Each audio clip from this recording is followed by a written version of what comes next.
불교 세계관에서 가장 핵심적인 교리 중에 하나가 고통입니다. 고난입니다.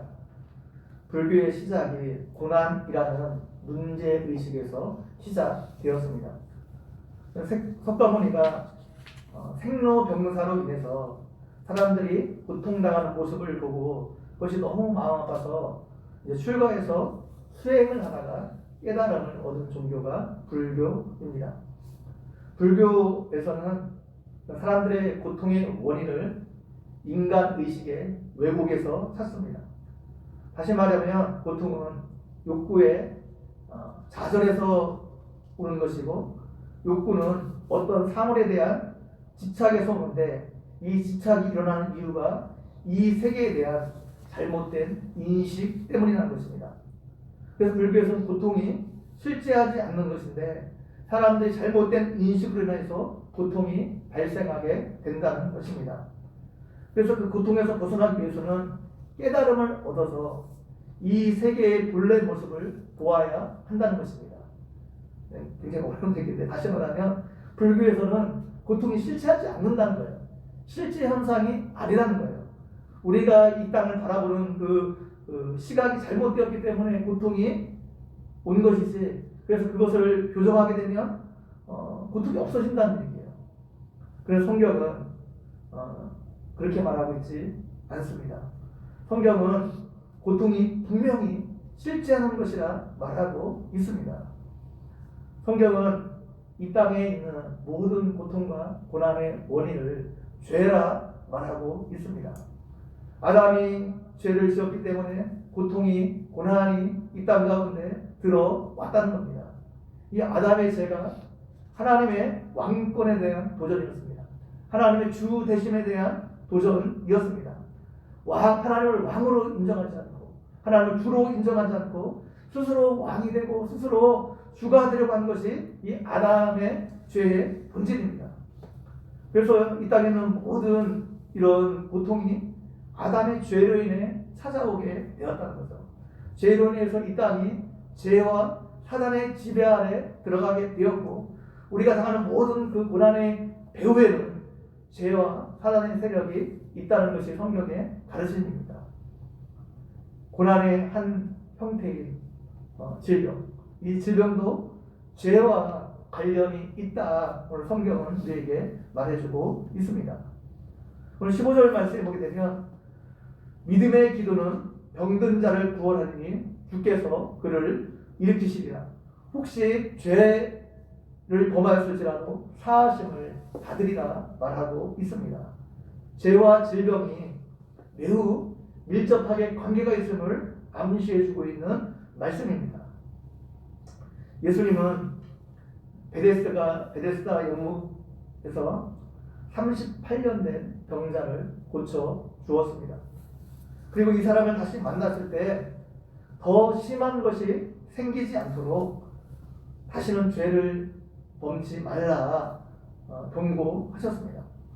그가 38년 동안 아팠던 이유가 죄와 밀접하게 관련이 있음을 말해주고 있는 겁니다. 마가복음 2장에서는 중풍병에 걸렸다가 예수님 때문에 고침받은 환자의 이야기가 나옵니다. 친구 4사람이 예수님이 계신 곳에 지붕을 뚫고 이 환자를 예수님께 데리고 왔습니다. 예수님께서 이 환자의 병을 고치시기 전에 내 죄사함을 받았느니라 말씀하셨습니다. 죄사함을 선포한 이후에 병을 치료하십니다. 이 환자의 병이 죄와 매우 밀접한 관계가 있음을 말해주고 있는 것입니다.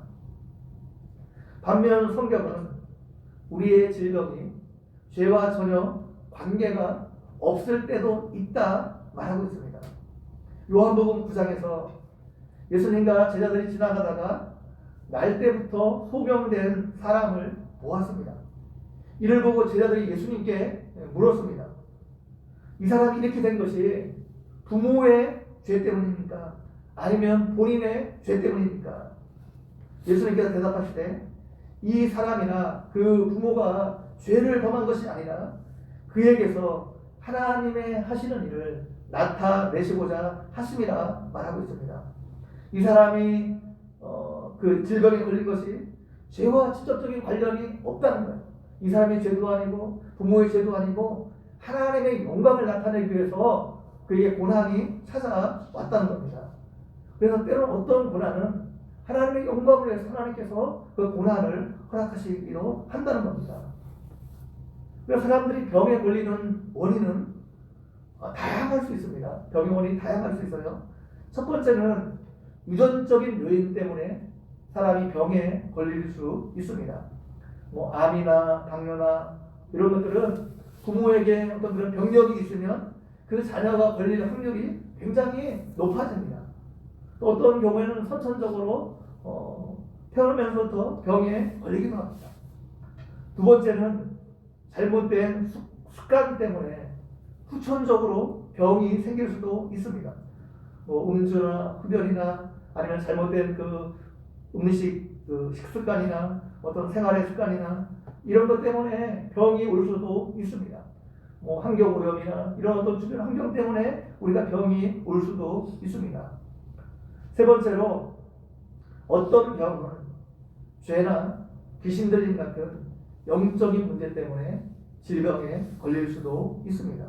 그렇죠. 또 네 번째로 하나님의 영광을 위해서 하나님께서 어떤 사람에게 질병을 허락하시는 경우도 있습니다. 어떤 경우는 질병이 이런 한 가지 원인 때문이 아니라 여러 가지 복합적인 그런 것들이 어우러져서 병에 걸리기도 합니다. 그래서 병을 치료하기 위해서는 병의 원인을 정확하게 진단해야 됩니다. 그래야 그에 맞는 적절한 치료를 행할 수 있기 때문에 그렇습니다. 그런데 사람들은 병의 원인과 치료에 대해서 양극단 중 하나를 선택하는 경향들이 있습니다. 첫 번째로 대부분의 의사들은 병의 원인에 대해서 영적인 부분에 대해 무시를 합니다. 죄 때문에 혹은 귀신 때문에 병이 올 수 있다는 생각은 구시대적인 발상이고 비과학적인 사고라고 치부합니다. 그래서 병의 심리적이고 영적인 차원을 무시한 채 어떤 물질적인 차원에서만 병을 고치려고 합니다. 의사들은 환자를 전인격체로 보지 않고 여러 신체 조직의 기관들의 집합체로 보려는 경향들이 많이 있습니다. 그러나 사람을 치료하는 것은 자동차를 수리하는 것과 전혀 다릅니다. 자동차를 수리하는 것은 그 고장난 부품만 바꿔 끼우면 됩니다. 그 고장난 부분만 고치면 다른 변수는 고려하지 않아도 됩니다. 그러나 사람은 그렇지 않습니다. 사람은 영혼과 육체가 서로 영향을 미치는 인격적인 실체입니다. 그래서 그 고장난 부분만 고쳐서는 치료가 될 수도 있지만 그렇지 않을 수도 있어요. 사람은 육체만 있는 것이 아니라 영혼과 육체가 결합되어서 상호 서로 밀접한 영향을 주고받는 존재이기 때문입니다. 의사들은 어떤 병을 진단하는데 그 병의 원인을 모르면 대부분 스트레스 때문이라고 말합니다. 이런 병의 원인을 모르는 병이 굉장히 많습니다. 의사들이 진단한다고 정확히 병의 원인을 알 수 있을 것 같지만 굉장히 많은 병은 그 병의 그 정확한 원인에 대해서 모르는 병들이 굉장히 많습니다. 근데 병의 원인을 모르면 의사들이 뭐라고 말합니까? 다 스트레스 때문이라고 말합니다. 스트레스 때문이래요. 머리가 아픈 것도 스트레스 때문이고 위장에 문제가 생긴 것도 스트레스 때문이고 또 간이 나쁜 것도 스트레스 때문이고 하여튼간 원인을 모르면 다 스트레스 때문이라고 이해합니다. 우리의 정신적인 문제가 육체에 영향을 미친다는 것까지 거기까지 의사들이 인정합니다. 그래서 많은 의사들이 처방을 하면서 또 스트레스를 줄이라 그렇게 말하는 경우가 많습니다. 그런데 우리의 정신만 우리의 육체에 영향을 주는 것이 아닙니다. 우리의 영혼도 우리의 육체에 영향을 미칩니다. 마가복음 9장에 보게 되면 귀신 들린 것 때문에 병들어 고통당한 한 아이를 예수님께서 치료하는 장면이 나옵니다. 예수님께서 간질 증상을 보이는 아이를 고쳐주셨는데 이 아이는 실제로 간질에 걸린 것이 아닙니다. 귀신의 영향력 때문에 간질처럼 보이는 그 질병에 걸린 것입니다. 아버지가 이 아이에게 아무리 의학적인 치료를 해주어도 소용이 없었습니다. 왜냐하면 그 병의 원인이 귀신에 의한 것이었기 때문입니다. 그래서 이 아이의 병은 귀신의 영향력을 끊어야 병을 치료받을 수 있는 것이었습니다. 그렇기 때문에 예수님은 기도 외에는 다른 것으로는 이런 증류가 나갈 수 없다 말씀하신 것입니다. 때로는 귀신의 역사 때문에 질병이 올 수도 있습니다. 우리 안에 있는 질병 중에 귀신의 역사에서 오는 질병이 있기 때문에 이 병을 고치기 위해서는 어떻게 해요? 그 사람 안에 있는 귀신을 내어 쫓아야 됩니다. 그러기 전에는 절대로 이 질병이 나을 수가 없습니다. 때로는 여러분 그 신내림 받은 사람들의 이야기가 참 많이 있잖아요.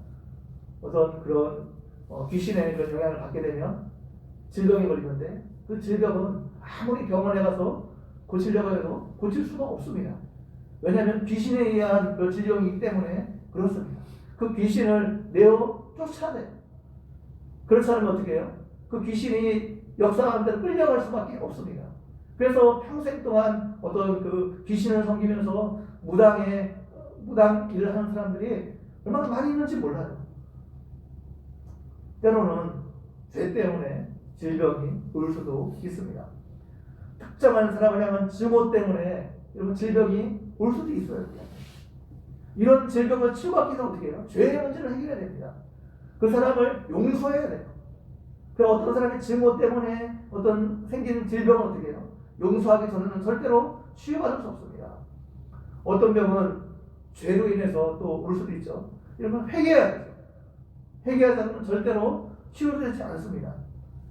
그렇기 때문에 우리가 질병에 걸렸을 때 병원에 가서 치료받는 것만으로는 충분하지 않을 때가 있어요. 않을 때가 있습니다. 그래서 우리가 하나님께 기도해야 하는 것입니다. 두 번째로 믿음이 좋다고 하는 사람들 중에는 병에 걸렸을 때 기도만 해야지 병원에 가는 것은 그 믿음이 없는 행동이라고 생각하는 사람들이 있습니다. 이단에 빠진 분들이 이런 경향들이 굉장히 좀 강하죠. 그러나 많은 질병이 아까 말씀드린 대로 잘못된 습관에서 오는 것들이 많이 있을 수 있어요. 우리가 잘못된 것을 먹고 그래 병에 걸릴 수 있죠. 잘못된 자세, 잘못된 환경 이런 것 때문에 오는 질병이 많이 있을 수 있습니다. 그래서 그거에 대한 적절한 치료를 해줘야 병을 고칠 수 있어요. 의술도 하나님의 일반 은총 속에 있는 영역입니다. 하나님께서 우리에게 은혜를 베푸시는 한 방편이에요. 의술도. 그래서 의술을 발달시켜서 병을 낫게 하는 것, 그것도 다 하나님의 일반 은총 영역 속에 있는 것입니다. 그래서 병원에 찾아가서 의사의 도움을 받는 것, 그냥 전혀 믿음이 없는 행위가 아닙니다. 하나님은 의사의 손길을 통해서도 우리의 병을 고치시는 분이기 때문에 그렇습니다. 그래서 우리가 병에 걸렸을 때 어떻게 하는 게 좋습니까? 기도하면서 의사의 도움을 받는 것이 좋습니다. 오늘 본문에서 우리에게 그것을 말해주고 있습니다. 14절 말씀에 보게 되면 너희 중에 병든 자가 있느냐? 그는 교회의 장로들을 청할 것이요 그들은 주의 이름으로 기름을 바르며 그를 위하여 기도할지니라 말씀하고 있습니다. 여기서 병은 뭐 감기 같은 사소한 질병을 말하는 것이 아닙니다. 자리에 누워 일어나지 못할 정도의 중한 병을 말하고 있는 것입니다. 그럴 때 장로들을 불러야 돼요. 여기서 장로들은 교회 지도자들을 말합니다. 목회자를 포함한 교회 지도자들에게 기도를 받으라는 겁니다.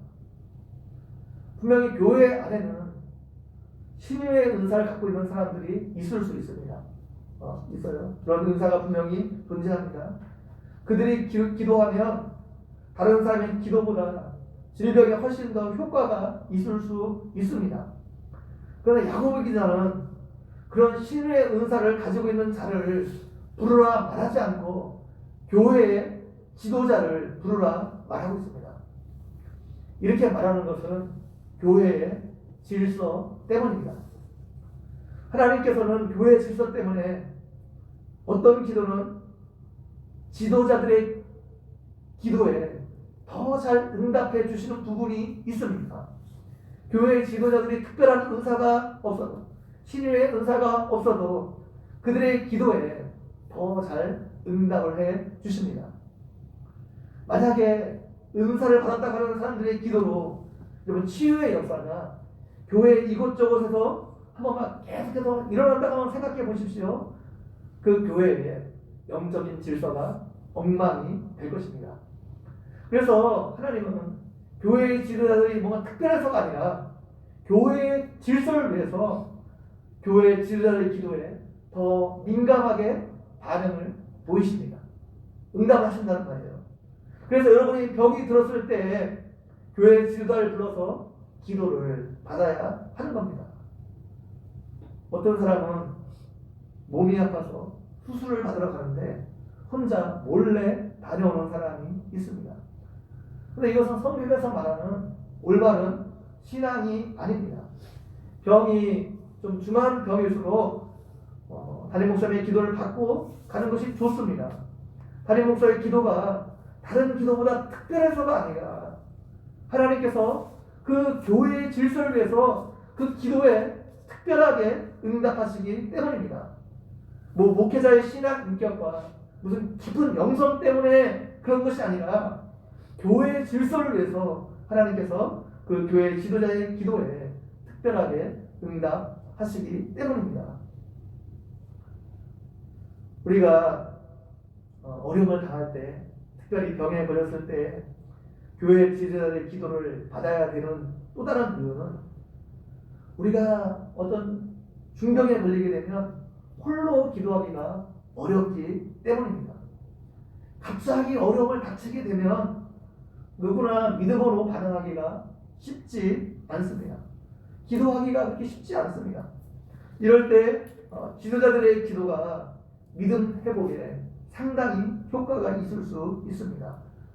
그들의 믿음을 굳게 하고 또 그들의 신앙을, 믿음을 고양시키는데 지도자들의 기도가 도움이 될 수 있습니다. 그래서 우리가 스스로 해결하기 어려운 문제를 만났을 때, 또 중병에 걸렸을 때 교회 지도자를 청해서 기도를 받아야 됩니다. 이것이 하나님이 원하시는 성경적인 방식이기 때문에 그렇습니다. 또 이것을 위해서 교회에 목회자나 지도자들이 존재하는 것이기 때문입니다. 교회 지도자를 청해서요, 교회 지도자들은 주의 이름으로 기름을 바르며 그를 위해서 기도할지니 말하고 있습니다. 여기서 기름을 바르는 행위가 무엇인지에 대해서 약간 학자들마다 의견이 분분합니다. 첫 번째, 이 기름 바르는 것을 종교 의식으로 보는 경우가 있습니다. 그래서 카톨릭 전통에서는 이것을 종교 의식으로 봅니다. 유대인들이 전통에서 기도하기 전에 기름 바르는 전통이 있었기 때문에 그렇습니다. 그래서 이것에 근거해서 카톨릭에서는 종부성사라는 것을 행합니다.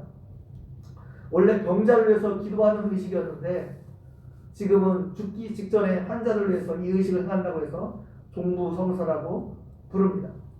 인생의 맨 마지막에 행하는 성사라는 말입니다. 그런데 꼭 이것을 어떤 종교 의식으로 볼 수 있는 근거는 없습니다. 두 번째로 기름을 바르는 것이 치료 행위라는 것입니다. 당시의 기름은 외상을 입은 환자들에게 치료제로 널리 사용되던 의약품의 일종이었습니다. 선한 사마리안 비유에서도 강도맞는 사람을 위해서 포도주를 씻고 기름으로 상처 주위에 발라주고 싸매주는 모습을 볼 수가 있습니다. 그렇기 때문에 환자에게 기름을 발라주는 행위는 종교 의식이라 그만 해석할 필요가 없습니다. 치료 행위로도 우리가 얼마든지 볼 수 있습니다. 여기서 야고보 기자가 말하고 있는 것은 치료를 행하면서 기도하라는 거예요. 우리가 의료 행위를 받으면서 의사의 어떤 도움을 받으면서 약의 도움을 받으면서 하나님께 기도하라는 겁니다. 아무튼 기름을 받는 행위가 무엇이든지 간에 오늘 본문에서 아무튼 강조하고 있는 것은 기도하라는 겁니다. 기도가 질병의 치료와 엄청난 상관관계가 있다고 성경은 우리에게 말해주고 있습니다. 기도할 때 어떻게 해요? 주의 이름으로 기도하라 말씀하고 있습니다. 주의 이름으로 기도하라는 것은 예수의 이름으로 기도하라는 겁니다. 예수님의 이름으로 기도하라는 겁니다. 그래서 오늘날 우리가 기도할 때 예수님의 이름으로 기도합니다. 이것은 우리가 기도할 때 예수님의 권세로 하나님께 나아가는 것을 말합니다. 제가 중직자교회에서 말씀드린 것처럼 학생이 교무실 가서 무엇을 달라고 하면 아무도 그것을 주지 않을 겁니다. 그런데 어떤 선생님의 이름을 대고 누구 선생님이 이거 가져오라고 하셨습니다. 그거 주십시오. 그렇게 하게 되면 그 선생님의 이름의 권세 때문에 그것을 줄 것입니다. 군대도 마찬가지입니다. 군대에서 이등병이, 계급이 가장 낮은 이등병이 보급창고에 가서 무엇을 달라고 하게 되면 아무 주지 않을 겁니다. 얻어 터질 겁니다. 그런데 부대장의 이름으로 가서 요청하면 줄 것입니다. 왜냐하면 부대장의 이름에 권세가 있기 때문에 그렇습니다. 우리가 하나님께 예수님의 이름으로 기도할 때 그 기도는 어때요? 예수님이 기도하는 것과 똑같은 효과가 있다는 거예요. 하늘과 땅의 모든 권세를 가지신 예수님이 기도하는 것과 우리가 기도하는 것이 똑같은 권세가 있고 똑같은 효력이 있다는 겁니다. 그래서 성경은 우리에게 주의 이름으로 기도하라 말하고 있는 것입니다. 아멘. 그래서 기도의 위력은 기도하는 사람 자체의 초인적인 능력이 있어서 응답되는 것이 아닙니다. 기도하는 사람은 단지 그 도구로만 사용되는 겁니다. 결국 역사하시는 분은 뭐예요? 하나님이 역사하시는 거죠. 아멘. 신유의 은사가 있는 사람도 최후로 그 병을 고치시는 분은 하나님임을 명심해야 됩니다. 아멘. 자신은 그냥 도구로 쓰임받았음을 기억해야 돼요. 그럴 때 하나님 앞에서 그 사람이 계속해서 쓰임받을 수 있는 겁니다. 오늘 17절 말씀해 보십시오. 엘리야는 우리와 성정이 같은 사람이로되 그가 비가 오지 않기를 간절히 기도한즉 3년 6개월 동안 땅에 비가 오지 아니하고 다시 기도하니 하늘이 비를 주고 땅이 열매를 맺었느니라 말하고 있습니다. 엘리야가 성적이 우리와 똑같은 사람이에요. 똑같이 연약한 자라는 거예요. 똑같이 한계를 가지고 있는 사람이라는 거예요. 엘리야가 특별한 사람이 아니라는 거예요. 우리랑 똑같은 사람이라는 거예요. 똑같은. 그런데 그가 기도하니까 하늘이 문을 닫고 3년 6개월 동안 비가 내리지 아니하다가 다시 기도하니까 하늘이 비를 주고 땅이 열매를 맺게 하였다는 겁니다. 아멘. 이것은 엘리야 안에 무슨 특별한 능력이 있어서 그런 기적이 일어나는 것이 아니라는 거예요. 엘리야 우리가 똑같은 사람이라는 거예요. 똑같은 성정을 갖고 있고 똑같이 연약하고 똑같은 한계를 갖고 있지만 하나님께서 그 엘리야의 기도를 들으시고 응답하셨기 때문에 특별한 일이 일어났다는 것입니다. 아멘. 그래서 우리가 기도할 때 내가 어떠한 사람이냐 중요하지 않습니다. 내가 지금 어떠한 상태에 있느냐 중요하지 않아요. 내가 영적으로 깊이 있는 사람이냐 그렇지 않느냐 이런 거 중요하지 않습니다. 내가 무슨 기도를 이창하게 하느냐 그런 건 중요하지 않습니다. 우리가 하나님 때문에요. 믿음을 가지고 예수의 이름으로 믿음을 가지고 하나님께 기도하면 하나님께서 그 기도를 들어주신다. 그 믿음 가지고 하나님께 나아가게 되면 하나님께서 우리의 기도를 듣고 역사하신다는 거예요. 아멘. 우리가 연약하지만 우리가 부족하지만 하나님께서 그 기도를 듣고 역사하신다는 거예요. 왜냐하면 우리의 기도를 들으시는 하나님께서 능력이 많으시기 때문입니다. 아멘. 우리가 병든 자를 위해서 기도한다고 해서 모든 사람의 질병이 우리의 뜻대로 고침을 받는 것은 아니죠. 그죠? 우리가 원하는 대로 질병뿐만 아니라 모든 기도의 제목들이 내가 원하는 대로 다 응답받는 것은 아닙니다. 내 뜻대로 되는 것은 아닙니다. 하나님께서 바울을 통해서 많은 사람들의 질병을 고쳐주셨어요. 엄청난 기적이 일어났습니다. 바울이 그 천막을 칠 때 앞에 두르던 앞치마라고 표현되어 있죠. 거기에 손만 대어도 사람들이 병이 나왔고, 때로는 바울이 지나갈 때 그림자에 닿기만 해도 질병이 나는 엄청난 일들이 막 일어났습니다. 그런데 많은 사람들의 질병을 고쳐주었지만 정작 아들같이 아끼던 디모데의 병은 고쳐주지 못했습니다. 디모데에게 위장병이 있었던 것 같아요. 바울은 그런 디모데를 향해서 물만 먹지 말고 포도주를 마시라 말하고 있습니다. 아마 포도주가 당시의 위장병의 치료제로 쓰였던 것 같습니다. 디모데에게 약을 먹으라는 거예요. 약을 먹으라. 그렇게 권면하고 있는 겁니다. 하나님은 사도 바울 자신의 병도 고쳐주지 않았습니다. 그래서 사도 바울에게는 항상 의사인 누가가 따라다녔어요. 사도 바울의 몸이 거의 종합병 수준이었습니다. 항상 아프고 연약한 가운데 있었습니다. 우리가 기도해도 하나님께서 우리가 원하는 대로 우리의 뜻대로 병을 고쳐주지 않을 수도 있어요. 우리가 기도했는데 어떤 사람은 살리시고 어떤 사람은 데려갈 수도 있다는 얘기입니다. 우리는 그 이유에 대해서 다 알지 못합니다. 이 땅에 대한 고난에 대해서, 이런 고난의 이유에 대해서 다 알지 못해요. 그건 신비입니다. 신비예요. 모든 결과 하나님께 맡게 됩니다. 그럼에도 불구하고 기도했는데 병에서 고침받지 못해도 기도한 것과 기도하지 않은 것은 여러분 엄청난 차이가 있습니다. 사도 바울의 삶이 그것을 보여주고 있어요. 사도 바울은 병에서 고침을 받지 못해서 어떻게 해요? 결국 그 고난을 극복하고 질병 때문에 더 위대한 사도의 삶을 살 수 있었습니다. 질병을 평생 거의 앓고 다녔어요. 그런데 기도했더니 어떻게 해요? 오히려 그 고난을 극복하고 이기고 더 크게 쓰임받을 수 있는 그런 삶을 살 수 있었습니다. 여러분, 기도한 것과 기도하지 않은 것은 응답이 없어도, 내가 원하는 그런 응답이 없어도 엄청난 차이가 있습니다. 차이가 있어. 그렇기 때문에 우리는 병들고 연약한 자들을 위해서, 고난당하는 사람들을 위해서 계속해서 기도해 주어야 하는 것입니다. 우리의 기도가 병의 치료에 분명한 상관관계가 있다는 것을 보여주는 좋은 예가 있습니다. 여러분 이 예는 굉장히 많이 한번 들어보셨을 거예요. 한두 번은.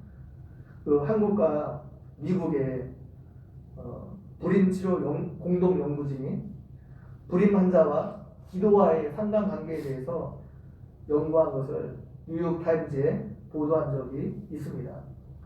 포천 중문의대 차병원 차강렬 교수하고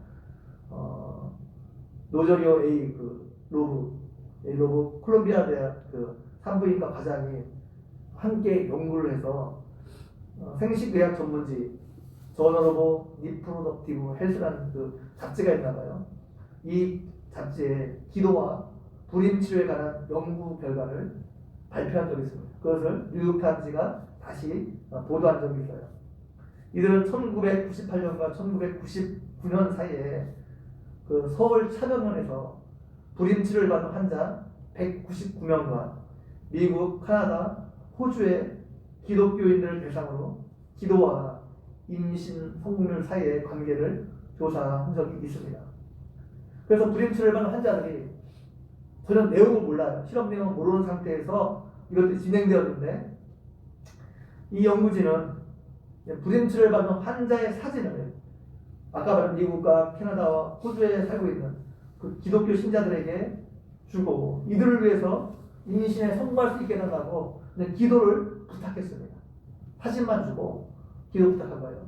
그 대상자는 자기들이 기도받고 있다는 거, 실험을 진행하고 있다는 거 알지 못합니다. 그래서 기도를 받은 그룹과 그렇지 않은 그룹이 있을 거잖아요. 그래서 임신 성공률을 비교해 보았습니다. 그 결과 기도를 받은 그 불임치료 여성들의 임신 성공률이 그렇지 않은 사람들보다 2배나 높은 것으로 나타났습니다. 그래서 이 공동연구자인 노브 박사는 연구 결과가 도저히 있을 수 없는 일처럼 느껴졌기 때문에 이를 발표해야 될지 말아야 될지 굉장히 오랫동안 고민했다고 합니다. 하지만 이 두 그룹 사이 임신율 차이가 굉장히 컸기 때문에 2배 이상이니까 무시할 수 없잖아 이거는. 차이였기 때문에 발표했다고 합니다. 그래서 뉴욕타임즈는 이 연구 결과를 발표하면서 이전에도 전혀 모르는 사람이 기도가 심장질환 환자의 치료에 도움이 되었다는 그 결과가 있었다고 덧붙여 말했습니다. 우리의 기도를 들으시는 하나님께서 우리가 기도하면 어떻게 하든지 반응을 보이시기 때문에 일하신다는 거죠. 일하시기 때문에 우리는 환자를 위해서 끊임없이 기도해야 됩니다. 15절에서 뭐예요? 믿음의 기도는 병명자를 구하리니 주께서 그를 일으키시리라 약속하고 있습니다. 16절 하반절에 의인의 간구는 역사하는 힘이 크다 말하고 있습니다. 하나님께서 우리의 기도를 들으시고 끊임없이 일하시기 때문에 우리는 하나님께 계속해서 기도해야 됩니다. 질병뿐만 아니라 우리의 삶의 모든 문제를 놓고 하나님께 기도해야 돼요. 왜냐하면 하나님께서 우리의 기도를 들으시고 그 기도에 응답하시기 위해서 일하시기 때문입니다. 동작 감지 센서라는 것이 있습니다. 인체 움직임에 따라서 반응을 보이는 시스템을 말합니다. 여러분 교회 계단 올라오실 때 불을 다 꺼도 여러분이 딱 움직이면 불이 딱 켜 있잖아요. 그 안에 동작 감지 센서가 있기 때문에 그렇습니다. 그래서 화장실에서 어떤 데는 이렇게 그 수도꼭지에 손을 대면은 물이 나오잖아요. 거기다 동작 감지 센서가 그 안에 있기 때문에 우리가 반응을 보이면 물이 나옵니다. 그 휴게실에서 그 화장실에 가면 손을 씻고 말릴 때 핸드 드라이어 거기도 손을 집어넣으면 움직이잖아요. 그 안에 동작 감지 센서가 있기 때문에 그렇습니다. 뭔가 동작 감지 센서는 움직여야지 반응을 보입니다. 그래서 그 동작 감지 센서가 달린 수도꼭지는 손을 내밀기 전에는 절대로 물이 나오지 않습니다. 작동하지 않습니다. 뭔가 움직여야지 반응을 보입니다. 어떤 면에서 보면 하나님께서도 동작 감지의 하나님이십니다. 하나님을 가까이 하라. 그러면 너희를 가까이 하시리라. 성경 우리에게 말하고 있습니다. 하나님께서 여러분에게 가까이 하기를 원하신다면 어떻게 해요?